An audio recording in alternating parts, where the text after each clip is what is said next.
All right, and we are live. Welcome to Binary Information Nexus, your podcast of CERN. Appreciate that. It has been a journey just for the last 10 minutes. Yeah. You Turns know, out technology's hard. technology is very Oh, no, no, hard. no. This isn't technology. This is audio visual. This is true. This is a different. And I've never been to a single tech conference where it's right. No. Well, it has been a couple of weeks since we've been here, and I want to apologize to both the listeners that missed us the last couple of weeks. But cheers, gentlemen! Cheers. Another week in the bag, and today we have a combination of things.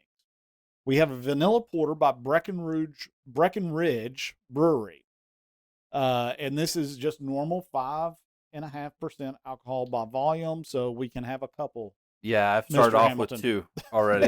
Yeah, you're probably going to need 3. Yeah, and then later on, we are going to move, or at least I'm going to move to the Southern Star Brewing Company Bombshell Blonde American Blonde Ale. So that ought to be fun. So you know, I like redheads. Breckenridge also has a distillery, and their whiskeys are pretty good. Mm-hmm. There's a rum cask bourbon that is. That's different. Oh man. Yeah, I love me some vanilla porters. Oh, Reminder: if you want to sponsor us, send us some beer. how's your V8 going? It pairs pretty well with the Angry Orchard hard cider that I'm drinking. Pairs excellent. He's got an upper and a downer. V8 energy drink with Gotta balance myself out. If I go down, the energy drink will pick me back up. So I thought so one of the things I want to do on this episode is explain what happened last week and why we didn't podcast last week, even though we were set up to podcast. Last week's podcast was going to be red team stuff, right? Hacking, all of that. And we had a red team guy who is going to be on the podcast, Jason Phillips, a guy that I've known for 8-9 years, talented red teamer. Been on the podcast before, actually. Yes. He has been on the podcast in before. season 1. Yeah, absolutely. A very popular episode. I think that one we had the most views or listens. It was like in the teens. It was great. Yeah. Right. Almost 20. Almost 20. Breaking records. He backed out last week. Oh. With one of the most lame excuses I've ever heard, and I'm going to call him out on this podcast because I know he's one of the 2 listeners. Him and Terry. Huh? Him and Terry. Him and Terry. Exactly, Terry Breedemeyer. But Jason backed out because his children are in Little League, and he needed to go do the dad thing and watch them play. He put children in air quotes, by the way. You can't see it, but I did. He forgets none of this is on video. You guys should see the number of gestures he puts inside these podcasts. And the number of beer cans that are in this room. Most of the gestures are toward y'all, and most of the beer cans are y'all's as well. And just in case my mother is listening. Not y'all's, Joseph's. Yeah. Anyway, Jason sent his apologies to me, which I did not accept. But he will be here hopefully July 18th. Cool. Which is a Friday. If we're still in business, if we still have a podcast, he will be, and he will leave his 27 children at home. All right. And also, I promise we'll still be in business and we'll still have a podcast come July 18th. Says so on our marketing. Unless there's something you're not telling us, Richard. No, nothing that I care to share at this point. No, I'm playing. So as always, I'd like to start off with the news. And this week has been pretty interesting because I don't want the big news. I know you guys heard about the one-click stuff with Microsoft and how that's being abused by threat actors out there in the wild, but there was another piece of news that I ran across, and let me see if I can find it here, that I was reading it and was like, man, this sounds familiar, but it was just another instance. So I'm going to read y'all the headline. Hasty man hacked computers to pitch for cybersecurity services. Pleaded guilty I read that too. Yep. All right, but this isn't the one out of Oklahoma. This is one out of Kansas City. So the lead on this is a Kansas City man has admitted to infiltrating a nonprofit organization's computer network using sophisticated hacking techniques in what authorities described as an elaborate scheme to demonstrate cybersecurity vulnerability.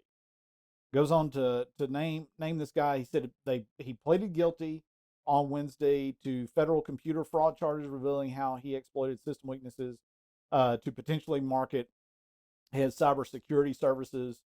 And he installed things like he found unattended machines, booted into live USB, set up VPN networks to get back in, and will likely face up to 5 years in prison and $250,000 fine and mandatory restitution to the nonprofit. Now, something tells me if this is his first offense, he probably won't spend that much time in jail. I think he will go to jail. I think he will spend 6 months to a year, unless he's already been locked up and that's term served. And I'm pretty sure he's going to get a hefty fine and the restitution on that. But that's coming off the heels of the dude in Oklahoma City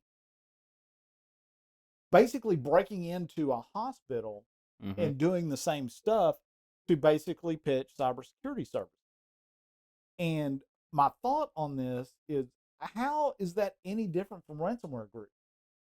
So, yeah, this has always been my problem with a certain subset of bug bounty, like concept. You have bug bounties that are actually advertised by the vendors or whatever have you, and like, hey, we want you to find a bug, come find it, right? Then you have bug bounties are, hey, I accidentally found this. I in good faith am going to let you know about it, and they pay you a bug bounty because they're honestly, hopefully, good people. That one's a little bit. I get the argument for the whole, hey, I did the work, I should be paid. But really, if you're not going to extort them, it's up to them about whether they pay you. But out of you know, for the good of the community, as a security professional, you should be reporting one way or the other. So here's the way it should happen, Mhm. right? Especially on our side of the fence, is that we run across stuff all the time that Yep. is bad, right? In the general day to day of uh, helping our clients stay safe and secure, they interact with third parties, and those we see that third party stuff, and that third party stuff ain't necessarily the most secure stuff out there, right? And so we feel that we have a duty to tell that third party, hey, while monitoring our client, your stuff popped up. You may want to get this fixed. That's where we should be as an industry. We should Exactly. not be out there, going out, uh, basically infiltrating organizations. Well, and there's a completely different thing between me understanding that I just found an RCE and saying, hey, this is a vulnerability that someone could use, and me taking that same RCE and installing like a backdoor. Right. Like, those are two completely different situations. One, I've identified a vulnerability, and that is bug bounty. The other one, I have actively compromised, and that's hacking. And I think that's the big distinction there is. Like I said, it's a very certain subset of the bug bounty community that I think thinks that the second version is okay. Well, in the particular example with the Kansas City fellow, um, I think there is a proper way to approach that type of thing. His was not the case at all. You, especially one, like, why are you targeting a nonprofit Yep. to begin with? That's very odd behavior. Secondly, if you're going to do that, the better approach would be like, hey, I suspect that you have a security issue. Could I please conduct an audit of your resources and then get approval from the organization? You're asking for trouble if you just go and do it without approval. ROE, yeah, no rules of engagement, and you So. should not be engaging. I mean, hands down, that's your CYA as a security professional is I the rules agree. of engagement. If you walk into an organization, if you walk into a nonprofit or a hospital and you see something from a cybersecurity standpoint, you see a terminal left open by an employee or something like that. Your duty is to notify folks, not to show them how bad it could be. Well, right? That's my not your responsibility. Right, exactly. And that's my other problem with these particular cases is the idea of, as a security professional, going into almost a pseudo public place and then placing malware and stuff like that. I mean, this is something we've identified recently as well, which is in red teaming. There is a place for physical security and physical access, but it should not be the ultimate determining factor that someone is completely just like hosed and secure. Right. And I asked you this question a few weeks back whenever we were getting ready for our own red team and deciding how we were going to do it, because we typically do on-site red teaming. And I asked you how many times in your professional career in cybersecurity you've ever seen a incident arise from physical planting of a device none. or exploitation. None. We know it happened, right?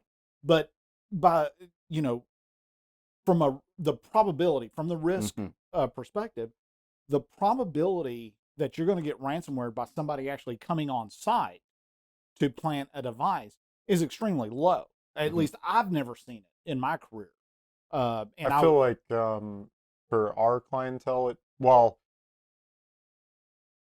K through 12 may be a little bit different. You get students that are willing to test some things, but there is like a like local government. I wouldn't really see that happening. Now, when you're talking about federal, this is going to be a little bit different because I think the industry really dictates. It dictates that type of thing, because if you're referring to federal, you get a lot more like state opposition. So, for example, and it's not just like, obviously you have kind of the spy cool stuff like that, but what's more likely to happen in that case is you have a foreign entity basically pay an employee to do something like that. Like, hey, I need you, like, I'll pay you a certain amount of cash if you go, and here's a USB I'm going to mail to you. Because at that point, bribery, blackmail is on the table. It's like Tony Soprano. It'd be a shame if your computer system went down, right? You want my services, don't you? Yeah, and so that's why I think it's a little unrealistic oftentimes and a lot of companies use the fact that physical exploitation and implantation is honestly fairly easy to achieve from a social engineering perspective, especially person to person in face to face. People are more willing to trust even than they are on the digital sphere, which we already know social engineering works digitally quite effectively. That subject of another podcast. We do have new lore that we will be sharing probably later this year. But yeah, I mean, by infiltrating a nonprofit and compromising their systems, you're not really accomplishing it, right? Yeah. Other than you're hurting the organization, you're eroding trust and faith in the public at large for what blue teamers truly do, and that is try to protect the best that we can with the tools that we have. Also understanding that we don't have the full picture as blue teamers, as IT folks. There's organizational risk appetites. There's organizational strategy. They may deem having systems up 99.999% of the time the most important thing, and cybersecurity is down toward the bottom of that. That's their prerogative, right? All we can say is that, hey, we noticed this. You probably should fix it because these are the bad things that could happen. I mean, it's just a vigilante. I mean, it's the same. It's the exact same thing. So absolutely, it's Batman. It's IT Batman. Yes, absolutely. So I thought that was the thing that I saw in the news this week that I was like, yeah, I really want to talk about that because it's not big and sexy, but I would suspect that happens more often than not. I would suspect that that goes on a lot more than even gets reported on that. So which is a nice segue into our topic today. Anybody want to guess? Ransomware? I don't know. Attack No. chains. Talked about beer, so I don't think it's beer. Yeah. Your cyber insurance is judging you harshly. Okay, it's an interesting one. Yes, I think we need to talk about cybersecurity insurance. It's one of those things. It's not a sexy part of cybersecurity, but it's absolutely needed by organizations. Organizations buy it, but there are some risks in getting cybersecurity insurance, or as I like to call it, the financial Hunger Games of IT. Which The district are perfect- you? Yeah, right. So when we first started Sinary back in 2015, cybersecurity insurance was just becoming a thing. In fact, I remember having a conversation with a local insurance agent. It was like, "Hey, we're starting to offer this cybersecurity insurance thing, and what do you guys know about them?" I was like, "Man, I don't know anything about it, but I knew a business opportunity when I saw one, and the business opportunity was, tell you what I'm going to do. Before you write cybersecurity policy, let me do an assessment. Let me sign off on their network. You pay me the fee, and then you write the policy. You've got assurance that the network is reasonably secure. You've got assurance. You've got documentation on the controls they have in place, and if those controls fail in operation, I'm here that you can ask questions about, right? Because I did the assessment. It's a win-win all the way around for everyone. Well, what the insurance companies did at large was like, we don't want to spend the money on the assessments. Right. We'll just start writing policy and taking the premium. Mm-hmm. That's exactly what happened. And then what happened after that? So I've got a theory. When as the insurance expanded to cover a lot of organizations and more folks started requiring that they have cybersecurity insurance policy to protect against ransomware and breaches and cleanup and all that stuff that occurs, organizations started getting popped a lot more. If you look at a chart of ransomware incidents from 2015 to 2025, it's gone up, right? It's almost logarithmic. And the insurance companies have started having to pay out these huge ransom demands. Mm-hmm. My question to y'all is this: would the ransom demands have been as large as they are without the introduction of cybersecurity insurance and those big ass $4 or $5 million payouts these ransomware gangs are getting? I think overall, probably. Um, in the end, insurance still doesn't want to pay out any more than they have to. The insurance companies have actually been fairly good about getting incident response teams on board that try to negotiate it down. I still have a problem with how much they pay or how often they pay, but I will say that they do at least go through the negotiation process. That, I'll be honest, most companies probably wouldn't even think to really do, or even think that they could do. But so that's where it's so these insurance companies are writing checks like Oprah. Like, you get a payout. And so they don't have the internal expertise to understand what's going on in the environment, right? The insurance companies are not cybersecurity companies. Right. So what do? They go out and hire cybersecurity companies to do the cleanup, the investigation, and all of that. Mm-hmm. What do the cybersecurity companies see? Dollar sign. Well, so one thing with insurance, if we look at kind of the outcome from other industries, like insurance effect on other industries, that there's very much a correlation between when insurance gets involved and the pricing in which gets affected. A really good example of this is medical, on the medical side of things.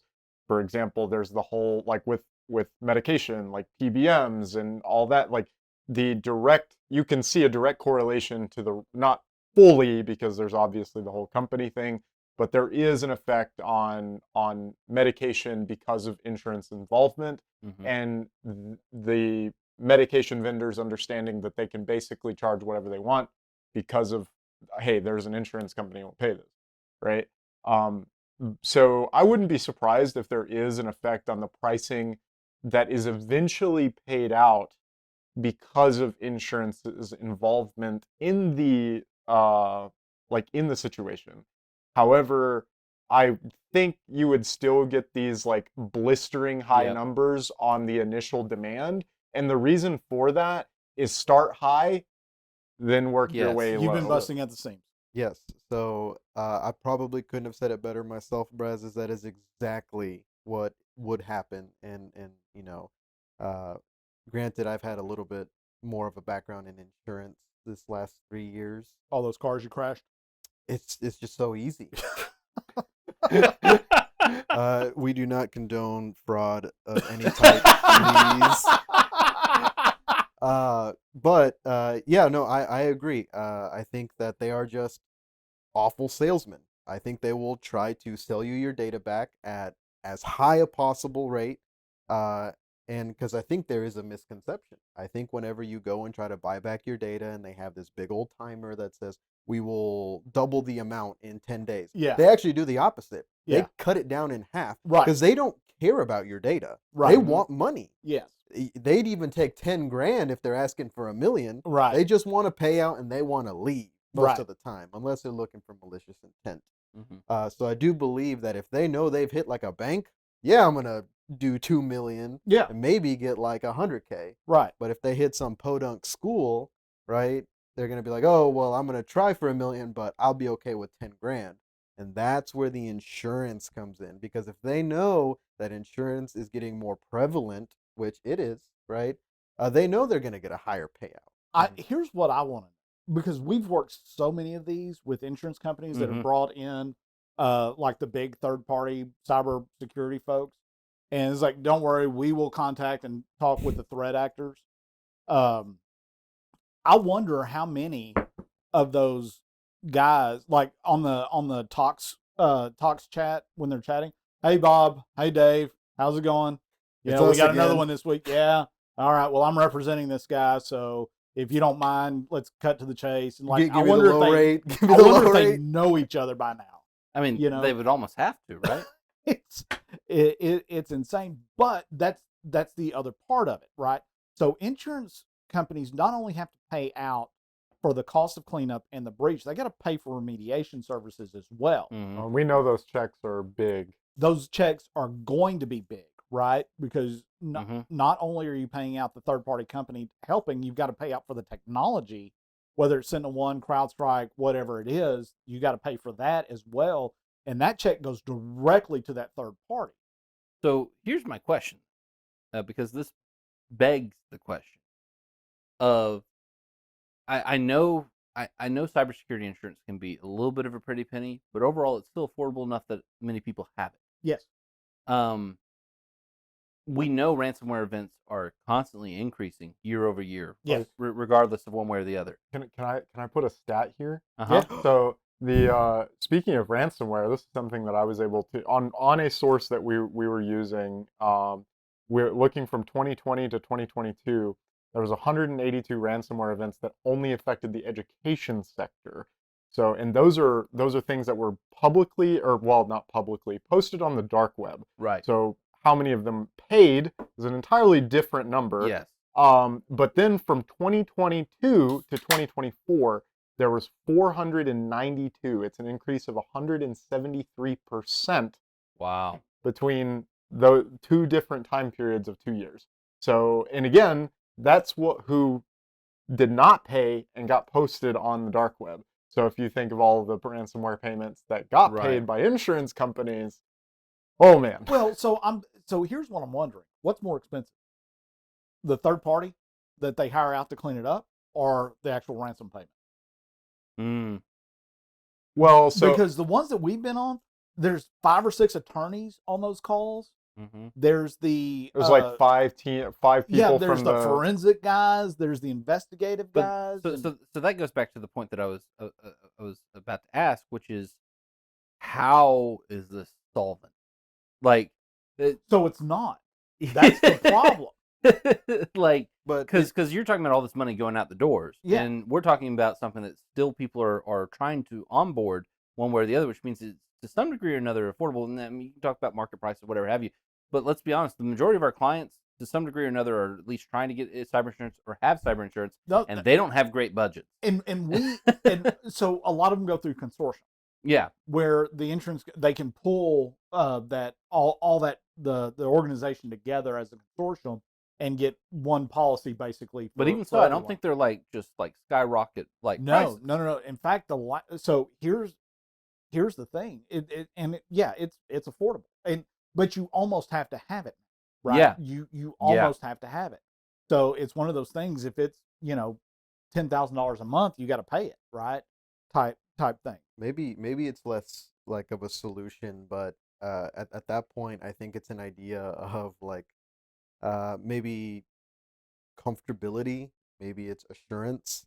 Would you rather pay 4 million to somebody on the internet you've never met, never seen before, who could possibly, pull a fast one over you, or would you rather give the money to somebody who's somewhat in an industry that is somewhat more reliable than some hacker in a foreign nation, Yeah. right? Like, I mean, I think about it like car insurance, right? But my point is, on these third parties, there's a built-in incentive to stretch these incidents out Right. 5-6 months, Yeah. right?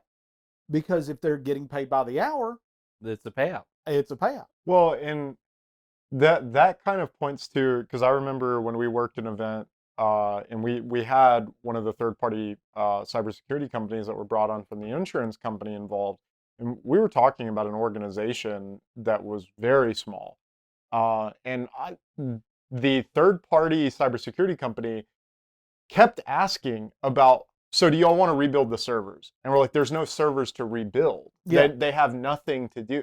Like, they wanted to Like fly- ship in Dell, ship in Dell stuff, fly in people to sit down and do all this work, when we're like, no, we're already just moving everything to Intro. We'll be up tomorrow. Yeah. But they wanted to do all this elaborate work, and because they're the experts that the insurance company hired. The insurance company doesn't know any better, so whatever the experts say is what the insurance company is going to pay for, right? And that's another part of the issue. But in my opinion, the failure of insurance was when all this started 10, 12 years ago. They should have put all their eggs in the prevention basket. Yep. They should have demanded assessment Mhm. done before that, because how do you assess risk if With no data. with no data? But what did they come up with? They came up with a questionnaire, Well, and they sent it out. Hey, check the boxes. well, right? and that's the other problem. That's probably the more underhanded problem here. I get what you're saying about people like the third parties taking them for all they're worth and spiking up the price, but really on the insurance side, the underhanded part was the fact that they put those policies in place of what needs to be there without ever assuring that it was there to begin with. Yeah, And a lot of people sign agreements without reading the fine print. agreed. And so, how many people have gotten denied full insurance coverage because they didn't have something the insurance company said they needed to have, and they never heard about it throughout the entire process? There was never anything. And you can say, yeah, you should read the contract. These contracts sometimes are 500, 600 pages long, and or the questionnaire that you fill out is one page. Mm-hmm. Do you have MFA? Yeah, kind of on this, but not on this other thing. Does Mhm. that count? Right? well, and the and- insurance guy that's selling you is going to go, yeah, you should just go ahead and check that box. You got an MFA on the one thing, so that should be fine. Right. Your That'll premium- satisfy. Your premium's due on the 15th, sir. Right. Yeah, Yeah. there's probably an incentive to make the barrier of entry as low as possible, so you can get a lot of people to join in, start paying your insurance payments, and then at the time that the event comes a knocking, well, Mm-hmm. yeah, you didn't have that, and that was on page 198, subsection 5, and that really small print like somewhere. But I mean, like, so we see two things that are basically free that a lot of people don't do that the insurance companies could push for and would completely change the threat landscape. Number one is patch management and That's lifecycle part of that management. prevention crap, right? Right, exactly. And then number two is proper segmentation of network and enforcement of ACLs. I mean, if they just came in and like you said, an assessment part and made sure those two things were in place, it would not cost the client any more to do those two things. It would cost manpower and time. And then But the insurance company could make money hand over fist. yes, because Right? impact would be much less. Well, the probability would be yes, less, right? exactly. Both. You would lower the probability. So it's like a health exam. Mm-hmm. You need to stop eating pork and lose a few pounds, right? Okay, that's a prevention thing, right? So I do wonder, and this is my own, like, I'm not too educated on the law regarding insurance. There very well may be some stuff that actually prevents them to do that, similar to the way health insurance works, Mhm. where they can't actually deny you based on that type of thing. As Man, far as I so- know, it's Wild West on that Yeah. stuff. But So, again, I'm not an expert. Yeah, I so- don't really know. So that there may be like all they could do by law is say, hey, here's a questionnaire.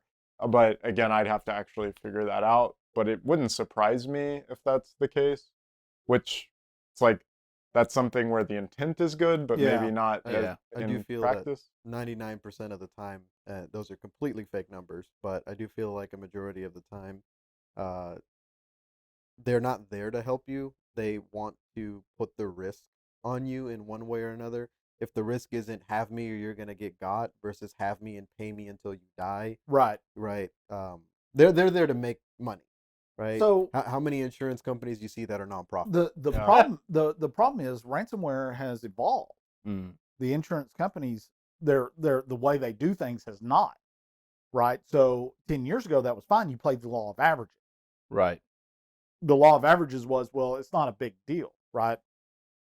It's once, Every- 5-10 organizations in a year get ransomware. The odds of you getting ransomware are low, so therefore the risk is lower. Therefore, I'm going to go ahead and write you a policy. Mm-hmm. Well, that's not the case anymore, right? It's like if you've got a SSL VPN facing the internet, and you've got you don't have MFA, it's not a high probability. It's probably probable that you're going to get It's got. not, the problem is now is it's not even your own infrastructure you have to worry about. It's all of the integrations and third-party supply chain And vendors. Yeah. So yeah.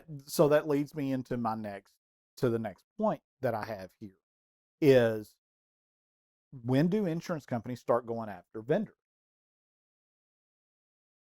So we worked a case, and y'all remember this, where the third party technology company, it was their credentials that got popped, and that allowed the threat actor in to the organization. Now, on that call with those attorneys, when we were called in, I distinctly remembering a phrase, and I can't remember the phrase right now, but it was basically clawback. Like, hey, do you want to go after this third party that had their credentials break? Mm. And I think we're evolving in that direction. There was a case in California, of course it's California, where there was a law firm, of course it was a law firm, who got breached ransomware, and they turned around and sued their IT provider, Mm-hmm. right? Yeah. Which I think just leads us to liability and full coverage for your cybersecurity insurance. You can either have liability, just like with a car, or you can have full coverage, and they'll take care of the other party as well in case of. In my case, I've got a Brazos. Take your breath. What? I wasn't. That Brazos was in charge back then. I have no knowledge of the event in question. Okay, I see how that works. It, I'm the fall guy. I think that is a really good like personification of the state of where we're at. Insurance companies are so far behind that all they can do is point fingers, because if they had a solution that they could make money off of, that would get a majority of the clientele, why wouldn't they do that? Right. Right? That's a standard business model. Yeah. Find what people want, make it competitive, Yep. and, Sell it. and sell it. Absolutely. So they're just playing the blame game because they don't have a solution. Yeah. It's easier just to be like, oh well, we can just sue this guy. Like you're fine, you're absolved, but we can sue this guy for you. Yeah. Instead of why don't we fix the issue? Right. And again, I go back to prevention. A lot of the insurance company woes with cybersecurity insurance could be fixed if they put all of their stuff on the front end and said, okay, before we write you a policy, we need you to do a health check. Right. Again, Right. well, it goes back to your very first point. That requires manpower and time, and Yep. it's expensive. But you know what I have a feeling is going to happen here, and they probably are already doing this. But are anybody aware of what the company Lemonade is? No. No. So it's an insurance company. Kind of a weird name for an insurance company, but it's an insurance company. Their whole thing, whenever they first started, was the idea of basically providing insurance with where you fill out a questionnaire at the beginning, and then they use like an AI agent to go and review it and then give you a policy like super quickly based off of what you like, Your all this needs. data science. Well, long story short, that failed really miserably. It was not really actually doing good. Like, it couldn't replace actual underwriters Right. that would go out and do the research that they needed to You apply. mean AI can't replace all the jobs? No. But I wouldn't be surprised if we do see that become more of a thing. Like, hey, send us over, like, the whole NIST 800-53 assessment that like AT&T does. Yeah. Send us over all of your documentation, all of your policies and your controls, and they feed it into an AI agent, and it spits out a policy for you based off the controls that you say you have. Right. Right. And then so they can cut all the underwriters. Now, this is probably going to come back and bite them, but I wouldn't. And again, they're probably already doing this. I mean, obviously, if I can think of it, it's already done. But I wouldn't be surprised if you do see that kind of form of insurance in the cybersecurity space take form. So that brings us to the point in the conversation where we have to ask Richard. Richard, can you please explain to us the difference between an assessment and an audit? Yes, I absolutely can. How much time we got? Option C unlocked. So an assessment is basically, I'm going to ask you a bunch of questions. You tell me your answer, right? The audit is, I'm going to ask you a bunch of questions. You tell me the answers. I'm going to go look for verification, right? So we talk about when we talk about an assessment versus audit. An assessment is that I'm assessing what you say you have in place. As an audit, I'm actually auditing what you have in place and noting the differences between the assessment and what's actually there. And we call that design versus production. You Right? mean you can't just trust them? Trust is not a control. Why are you baiting me? This is fun. Oh, okay. He's a couple beers in, to be honest. Yeah. Yeah, I'm about ready for the third, and I didn't bring it. So, no, we're really close to right. How much does he have left of that hard cider? You probably take that one from him. Nah, I ain't gonna steal man's beer. That's That's just not wrong. even beer. What do you mean? It says so on the bottle. No, it says hard cider. That's just a foreign word for beer. It's just more tangy apple juice. That's all that is. So getting back to the conversation. So here's what you need in 2025 to get approved, and we can probably list these. But if you're listening, you're trying to understand what you need to have to get approved for cybersecurity insurance, and make sure that they're going to cover you, because the last one that we worked, I'm not sure insurance is going to cover Right. the cost of that, because I saw an email go to client that said, "Oh, from the third party cybersecurity company that was involved, oh, by the way, here's your invoice." Mm-hmm. Yeah. Yep. And I speculate on this, and I'll get more information about this as the weeks and months move on. But the speculation is that they filled out the questionnaire erroneously. Mm-hmm. Yeah. So if you check the box that you have MFA, make sure you've got MFA on everything. That's your cloud accounts, that's your VPN accounts, that's your RDP accounts. If you're going to check that box, make sure you have all that stuff. EDR, make sure you have EDR, MDR in place with real-time monitoring and the ability to isolate devices. Backups. Make sure you have backups that, we talk about the 3-2-1 method, 3 copies, 2 on site, 1 off site, and make sure you test them.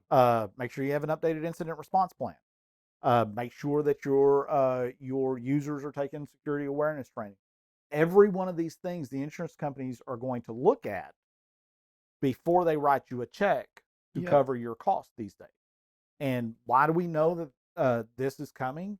It's because that's how the automobile insurance works, right? Mm-hmm. They, that if they cannot pay out, they ain't gonna. Right. The other thing is, like I heard a few months ago that insurance companies are starting to really question about writing homeowners policies for people in Florida. Yeah.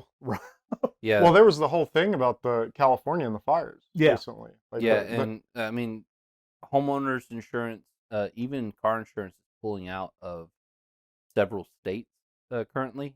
Texas is actually one of them. So here's the thing, and you were mentioning it regarding solvency of insurance. I've had my own personal feeling that insurance is one of the worst business models you can possibly do. It is obviously successful. He might combust. Careful. Oh, it just.